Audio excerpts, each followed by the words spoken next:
The last part is that also I think that people are fed up of people who are not real. You know, I want to go back to my first story. It's about creating connection. And if you watch TED, you've seen Brené Brown's video now with 13 million people having watched it about vulnerability. If you didn't, I encourage you to watch it. It's because we all have a really hunger for a sense of belonging and connection. This is a very normal human need. And I think that corporations in the last 100 years or 150 years, you know, you enter in a corporation, and at a very early stage, you learn you have to be a certain way. You have to disconnect basically from who you are. So from Saturday and Sunday, people are nice, they're honest, yeah, they're fun, they're human, and Monday to Friday they become machines, yeah. Sometimes even killers, but you know, like where you have to behave in a certain way. You are not allowed to be emotional, and then you cannot be true to who you are, and then you are totally disconnected from yourself and from others. And no wonder no one believes you, no one follows you. I mean, you probably all see these type of people, and we ourselves also like that. Sometimes we really have to manage our behavior. It takes so much energy. Like 80% of our energy is managing our behavior to fit in a kind of way of how to be, and then we have 20% left to kind of do the work. And for me, one of the most inspiring work we do is, I give you an example from an oil and gas company who invited us, and actually one of their business unit heads was really struggling and really lost connection with his team. The business was struggling. So the first kind of day or two we spent together, we went really outside of the company just with this person. The two of us were there, and I discovered he was really on a kind of a survival mode. Yeah? And survival mode makes you looking only in very tiny boxes. You don't see the rest. And he was totally disconnected from himself because he felt like if he connects to who he is and to himself, he wouldn't maybe be able to do the job anymore. And actually, after the first team workshop where he started talking about his struggles, the whole team was behind him. We always think about being vulnerable, verletzlich, as being a weakness. It's not. Every time you see someone being vulnerable, you think this is courageous, this is courage. Yeah? And actually in the workshop, I remember, because there was another guy who was heading business development, so the business unit had started by saying where he struggles.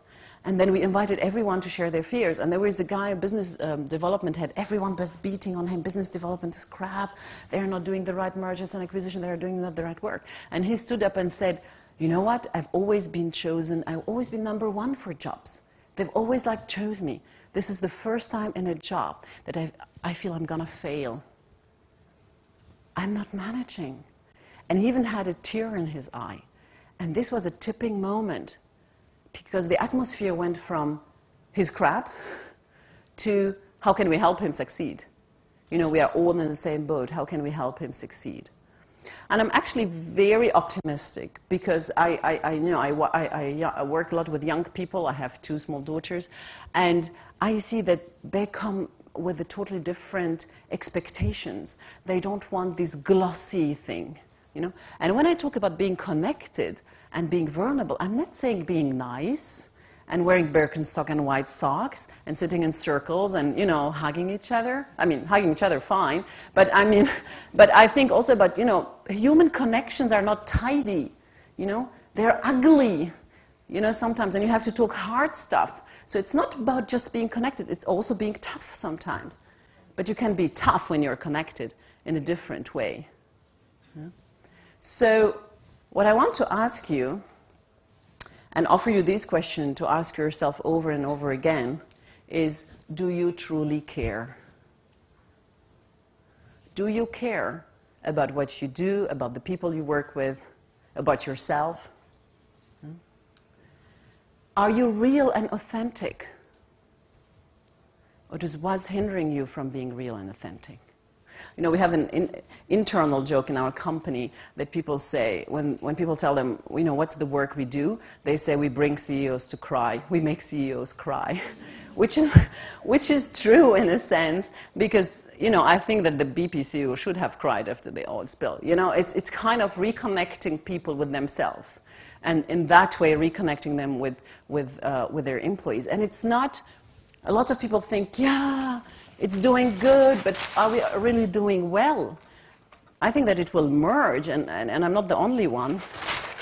If you look at traditionally, if you say this is doing well, like business-wise, profit-wise, this was the business world and corporations. And then you had doing good. This was like NGOs and foundations. So basically you had to choose, do I have to earn money in my life or do I have to do something good? Yeah.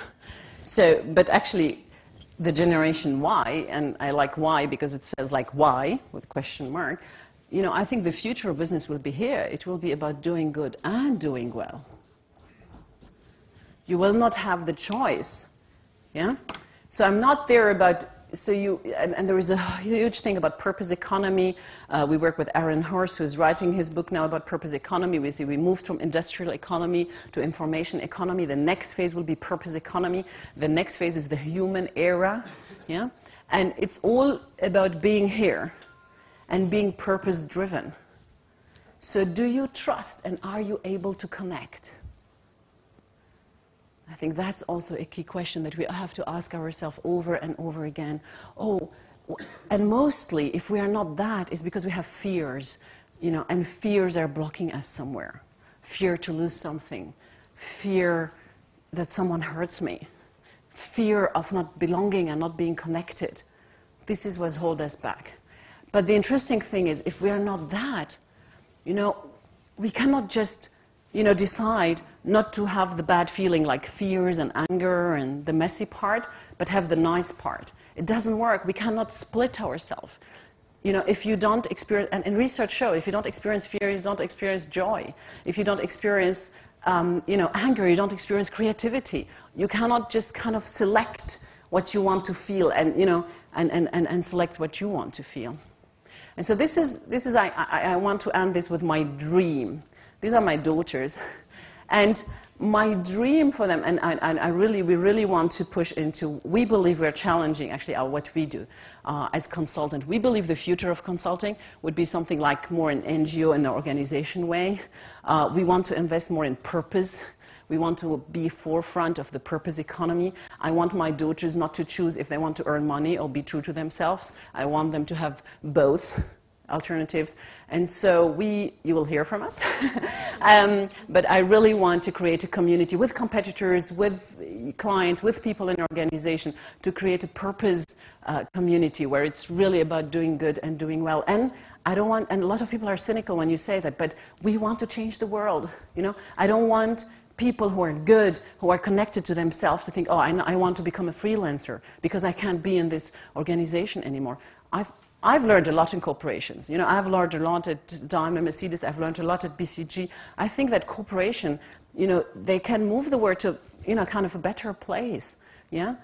But the question is, how can we protect them so they don't disappear because they just lack their purpose?